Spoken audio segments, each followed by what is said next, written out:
This is Dolynny TV, ladies and gentlemen. Welcome back to another edition of Edmonton Oilers discussion here on the channel this fine Tuesday afternoon. Summer temperatures in southern Alberta, or so it would seem for January, hovering around that 0 degree mark. Gotta love them Canucks. I'm gonna tell you, the one thing Calgary has on Edmonton, the Chinook, and it is dang beautiful. Absolutely love it. Makes for an easy day slugging pipe into some houses. That said, what's not been an easy day is keeping up with the Oilers news. Now we're 3 days into our break, right? Obviously 19th, 20th, 21st, and there's like 3, 4, 5, 6. Take your pick of how many Edmonton Oilers stories I could possibly talk about today. Now, obviously the Connor McDavid stuff's there. Brandon Manning down in Bakersfield. I want to get to that. I do have homework I have to get to for work today, so that's got to be priority. But this video is obviously the bigger priority. And then obviously there's the Nugent Hopkins Vancouver controversy that popped up on Twitter today as well. But what I'm honing in on is the big news of next year. Anybody who's already written this season off, this season's going to be a dud, and everybody's saying next year's the year. Well, let's look forward to next year, shall we? The Oilers prospects to play at the Young Stars Classic. Yes, the Oilers are back in Penticton coming up in September 2020 for that Young Stars Classic against the Vancouver Canucks, the Calgary Flames, and the Winnipeg Jets. Now, obviously, okay, well, you know what? Yeah, sure, okay, we liked our games against Calgary. That's fun and all. But let me tell you, it just really was duds. Those two games against Calgary. Sure, we were on the losing end, but just dud games, just duds, just like there was some Battle of Alberta type stuff, but uninspired hockey all around from what I remember back in September in Red Deer and then in Calgary. So hopefully, number one, what I'm hoping for the Young Stars Classic doing is just obviously get us familiar with who the rookies to watch for in 2020-2021 for the Flames, Jets, and Canucks are, but as well actually get some inspired hockey out of these kids and something fun to watch when you sit down to watch a game that doesn't mean anything. You know what I mean? I know it's tough to get up for those games, but still, these two this year were pretty tough. Number two, why is this important? Because the media and the fans who were all yelling, I know Ken Holland, I know Ken Holland. Well, guess what? You guys got it right on this one. I can admit on that one is you got it right here that Ken Holland wanted his prospects, this time the Oilers prospects, not the Red Wings prospects, to be in a tournament style round robin, whatever you want to call it, grouping of teams throwing their prospects together, not just games like we did this year. And Ken Holland in this gets his wish to have the kids centrally located for a weekend, just about a week, in a place to play against several different teams instead of the same team twice. So that's good news. Let's get to the details, the meat and potatoes, shall we? After a 2-year hiatus, this coming directly off of the Edmonton Oilers website, nhl.com/Oilers/news. You'll find it at the top. Oilers prospects will return to the Okanagan in September to participate in the Young Stars Classic, hosted by the Vancouver Canucks. So no, this is not our Oilers-centric thing. This is actually hosted by the Canucks, and you'll hear the quote from Jim Benning coming up.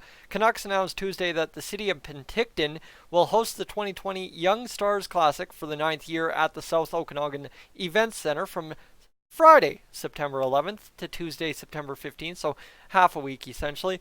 The 4-team round-robin tournament will feature prospects from the Oilers, Canucks, Calgary Flames, and Winnipeg Jets. We are very excited to once again hold the Young Stars Classic in Penticton, said Jim Benning. He's the Canucks general manager and related to our map betting, in case you didn't know. The Young Stars tournament provides an opportunity to evaluate top NHL prospects in competitive, high-caliber games. We're grateful to the South Okanagan Event Center and the City of Penticton for providing their first-class facility and hospitality. The Oilers prospects will play Vancouver on September 12th, Calgary September 13th, and Winnipeg on September 15th. And at a later date, we will find out about the ticket information. Now, it just so happens, I've been talking about the stars aligning in 2020 for me, personally. On a personal note, across all all broad strokes of my life, I've been talking about life just kind of stars aligning and everything coming together. Well, let me tell you, is this not just the stars coming and aligning or what? Because it just so happens that I'm in the Okanagan area for a wedding that weekend, and if I can line it up just dandy and get a day or two off work, we'll have to be looking at being at the old Calgary game September 13th or the Winnipeg game September 15th. So right now, with the news that you're hearing here on Dolynny TV or the news that you already knew, what I need you to tell me is, are you going to be planning on being there? And is it going to be a good time? Have you been to a Young Stars Classic before? Is it a good time? Like, let me get some information here so as I can start deciding what the heck I'm going to do if I'm hanging around BC for an extra day or two after the wedding that weekend. And, greasing into a hockey game at the Okanagan Sports Center or Southern Okanagan Sports Center, whatever they call it. I just told you what they call it, but memory shot. It's been a long day. Like I said, a lot of Oilers news to follow, so things not sticking as well as they can. But you know what? Let's break down this impact a little bit, because for the Oilers, generally speaking, what this allows is almost to run through the camp cuts a little bit quicker than you normally would, right?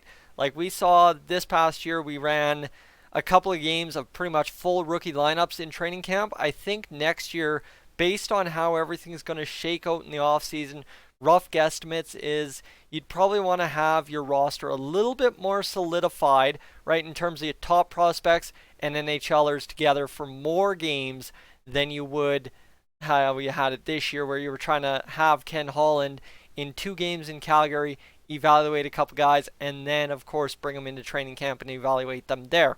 Because you think about guys like Tyler Benson, Cooper Marody, highly doubt they'll be there this year coming up, right? There's a lot of guys that are ready for this whole thing to crop up for. Mostap Safin, I think I don't know if Vinny Desharnais can be there again, but you might have him there again. Right, there's several guys on the farm club that could benefit. Ryan McLeod could benefit. Like, there's a Raphael Lavoie, Philip Broberg.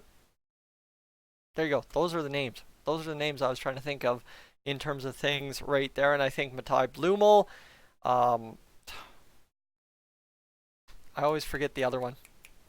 I know it's simple, but I always forget the other Czech player we drafted, but you get where I'm going. I'll do that stats update sometime this month. Don't you worry. I lost my train of thought, but you get what I'm getting at, right? Is we have our crop under Ken Holland that's really going to get to play all majority of these games. And I think for us as Oilers fans, what I was trying to get at is it's our first real big look as Oilers fans at what Raphael Lavoie and Philip Broberg are going to bring. Those are our 2 big selections from the 2019 draft that we really need to hone in on, and having 3 games in essentially 3 days to look at these guys is going to be massive for Ken Holland, especially considering if you're looking at a dark horse candidate to make the NHL roster next year out of nowhere within the system this season, it would be, in my opinion, Raphael Lavoie. If he continues to dominate junior as he's been doing so far, comes into the offseason, trains just as hard as Ethan Bear did to make the team, I can book it that, well, you know what, a guy like Raphael Lavoie could easily make this Oilers team next year in a good position, right? Especially you revamp things a little bit, there could be some room to get Raphael Lavoie onto the team. That would be at the expense of Tyler Benson, but realistically, guys, your guess is as good as mine, because we've got a full 2.5 months of hockey to go before playoffs, and then you could have 2.5 months of playoff hockey at full potential as well if the Oilers get going in that direction. So there's a lot to consider before this. This is just exciting, something to mark on the calendar, especially for me. Like I said, this is something I gotta, I'm already there this weekend. Put the X, take the extra day off work, and get going, because that could be a very good time to sit there and enjoy some hockey in Penticton, watching the Oilers as we revamp, get ready for the next season. But right now, focus stays here. Focus stays in 2019-2020, because let me tell you, there is unfinished business yet, considering we're tied for second in the division as it sits. Guys, I'm Tyson, this is Dolynny TV. Let me know, what are your thoughts on today's news? Obviously, you can talk about the other news as well, but I got to get to homework.